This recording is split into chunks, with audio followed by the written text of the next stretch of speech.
যিসকলে আপোনালোকৰ বিৰুদ্ধে যিসকলে আপোনালোকক কষ্ট কৰিছে কেনেধৰণৰ কি কথা উত্থাপন হৈছে তাত বহুত জুবিন গাৰ্গৰ চৰিত্ৰক লৈ বহু কথা উঠিছে তেনেকুৱা মোক সেইখিনি সোধা নাই যিহেতু মই মোৰ হেৰিয়াতো সেইটো লিখা নাই চৰিত্ৰ মোৰ পাৰ্চনেল কথাখিনি এটা অহা নাই কোৰ্টে মোক সোধা নাই নুসুধা কথাটো মই ক'ব নোৱাৰিম তিনিটা হ'লে দিগদাৰ দাবী যায় ঠিক আছে আজি আপুনি সাক্ষী দিব আহিল ক'ৰ পৰা আহিল আৰু কেনেকুৱা ধৰণৰ মই অসম নাট্য সন্মিলন তিনিচুকীয়া জিলা সমিতিৰ সভাপতি বিপুল ফুকন হিচাপে এই আমাৰ যিটো ছিংগাৰপদ হোৱা জুবিন গাৰ্গৰ কেছটোৰ ওপৰত হেৰি এজাহাৰ দাখিল কৰিছিল ডুমডুমা থানাত তাৰ হিচাপে মহামান্য আদালতে মোক আজি সাক্ষী জইন কৰিবলৈ মাতিছিলে কেতিয়া দিছিলে মই নৱেম্বৰৰ 24 তাৰিখে দিছিলোঁ আৰু দেখা যায় যে জাতীয় ছেপ্টেম্বৰ 24 তাৰিখৰ দিনা দিছিলোঁ এজাহাৰত যিহেতু আমি সকলোৱে মিডিয়া যোগেদি আপোনালোকৰ মিডিয়া যোগেদি আমি গম পাইছোঁ যে তাত যিটো ইভেণ্ট হৈছিল ইভেণ্ট অৰ্গেনাইজাৰ আছিলে আমাৰ শ্যাম কানু মহন্ত আৰু জুবিন গাৰ্গৰ পাৰ্চনেল মেনেজাৰ আছিলে হৃদাৰ্থ শৰ্মা আৰু মিউজিক এৰেঞ্জাৰ হিচাপে মেইন মানুহটো আছিলে ডাইৰেক্টৰ যিজন আমাৰ শেখৰ গোস্বামী আৰু জুবিন গাৰ্গৰ নিজৰ সহোদৰ ভাতৃ সন্দীপন গাৰ্গ সেই চাৰিজনৰ ৰেছপঞ্চিবল ব্যক্তি হিচাপে তেখেতলোকৰ ওপৰতে মই এজাহাৰ দাখিল কৰিছিলোঁ শ্যাম কানু মহন্ত আৰু হয় আপোনাক কেনেধৰণৰ আজি এইবিলাক কৰিলে প্ৰশ্নবোৰ তেওঁলোকে কৈছে আপুনি তালৈকে নিজে আছিলে নেকি মই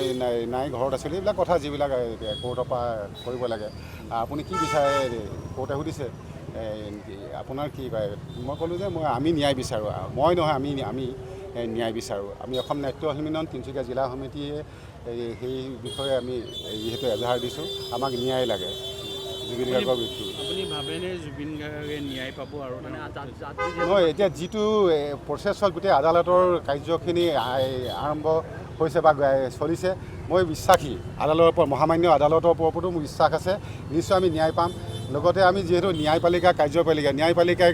এই বিচাৰ কৰি আছে কাৰ্যপালিকাৰ মুখ্য হিচাপে মুখ্যমন্ত্ৰীজনে মাননীয় অসমৰ মুখ্যমন্ত্ৰী ডক্টৰ হিমন্ত বিশ্ব শৰ্মাই